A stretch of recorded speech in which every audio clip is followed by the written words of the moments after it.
No! You don't have to protect him, baby. It is my cousin. Allegra! Shit, man. That's my cousin.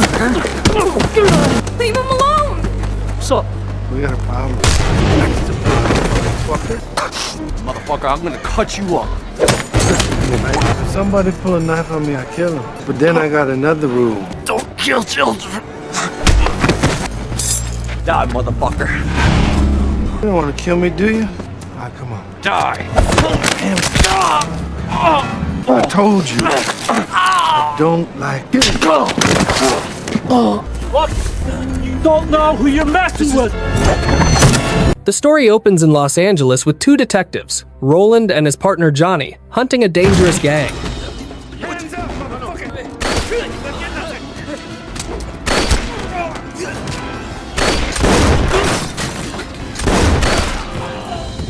After a brutal shootout, Johnny finds a huge stash of gang money and casually suggests they keep Roland, by the book and unshakable, refuses. Johnny laughs it off, claims he was joking, but when Roland moves to report it, Johnny suddenly shoots him. He steals the cash, stages the scene to frame the gang, and calls for backup, blaming them for Roland's death. When police arrive, Johnny plays the role of the devastated partner, swearing Roland was like a brother. What he doesn't know is that Roland is still alive, clinging to life in the hospital. Once Johnny learns the truth, he rushes to finish the job, but a nurse in the room forces him to wait. Later, Roland's superior visits, and while she speaks, Staff Roland quietly takes a gun from her bag. Johnny eventually sneaks in and tries to suffocate Roland with a pillow, but Roland survives.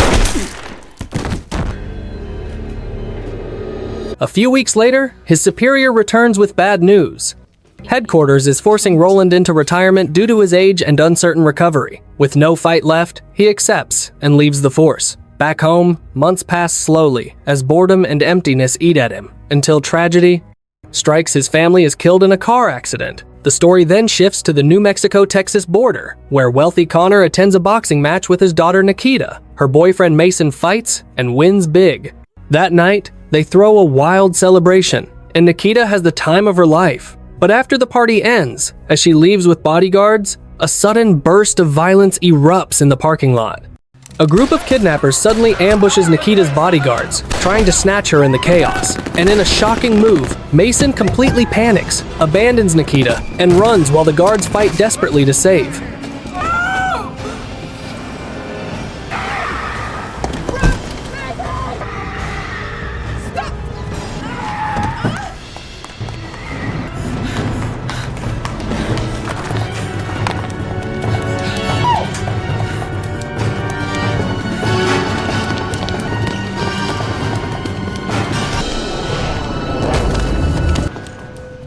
The next day, Connor reaches out to Roland, now unemployed, and invites him to Texas. Roland accepts, and on the way from the airport, the driver stops when he sees his cousin being harassed by thugs. You miss us? Why you gotta do that, Allegra? Men like girls that swallow, not girls that spit. Your boyfriend had a swallow. Is that my cousin?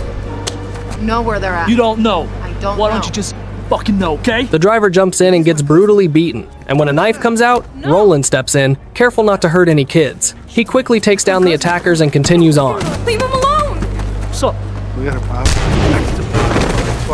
Motherfucker, I'm gonna cut you up. If somebody pull a knife on me, I kill him. But then I got another rule. Don't kill children.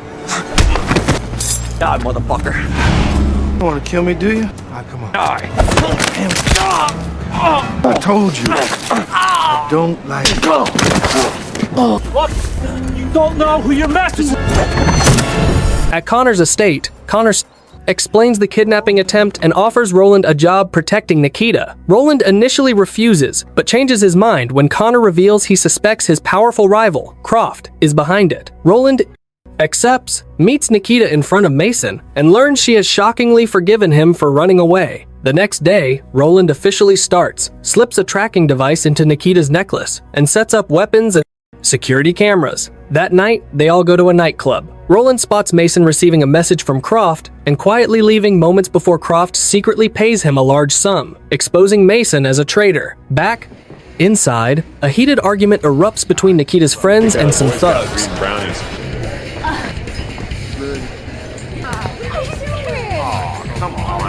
fight me. But by all means, don't change my God.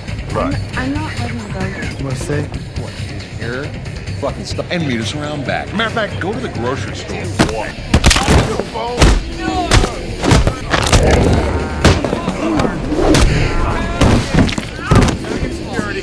And Roland ends it fast, taking them down and getting Nikita out safely. Outside, Mason angrily confronts Roland, but Nikita chooses Roland's side and leaves with him, clearly done trusting Mason.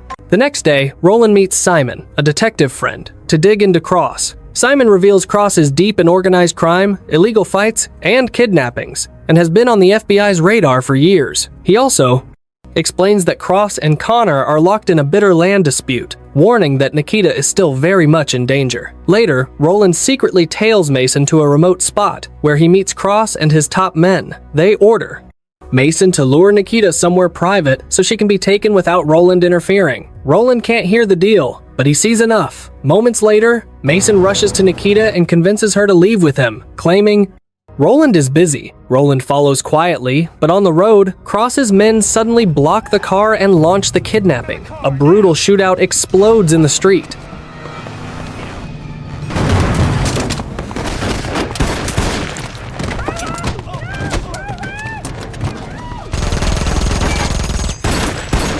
Sit tight.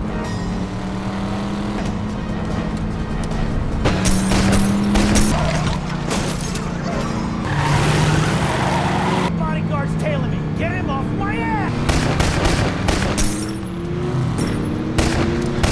Roland drops several attackers, but two escape with Nikita, ripping off her tracker just before police arrive and arrest Roland.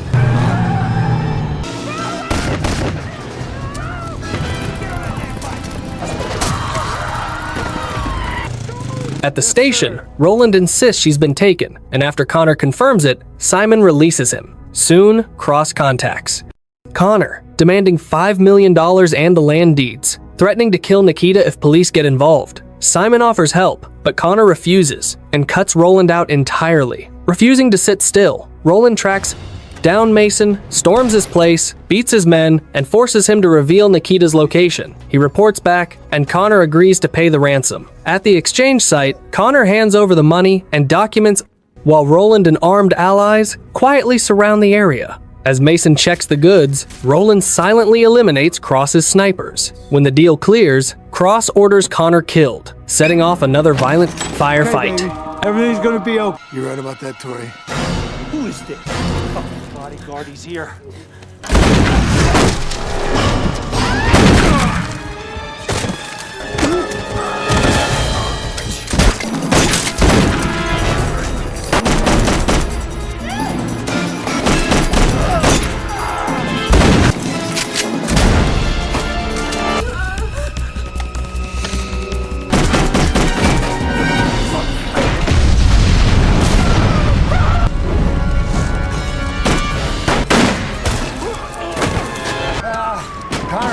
Police, put the gun down. I can't.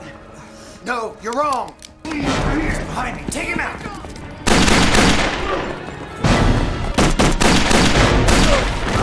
As Cross's men try to flee with Nikita, Roland shuts every exit down, cornering the last henchman against a building and preparing for a brutal one-on-one showdown. Motherfucker.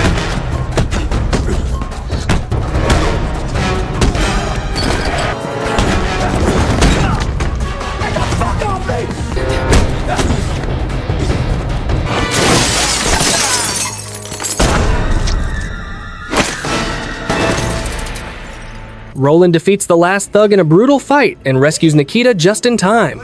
Outside, as Connor is about to execute Cross, police suddenly arrive, alerted by Roland, and order Connor to drop his weapon. He complies, and Cross is finally arrested. In the end, Connor is reunited with his daughter and thanks Roland for saving her life, bringing the story to a hard-earned but emotional close. In the end, the story leaves a powerful lesson. Betrayal always reveals who people truly are, while loyalty and integrity are the only things that stand the test of violence and greed. Roland loses everything, but still chooses to do what's right, and that choice saves an innocent life. If you enjoyed this intense story of revenge, justice, and redemption, don't forget to like the video, subscribe to the channel, and turn on notifications so you won't miss our next movie. Recap.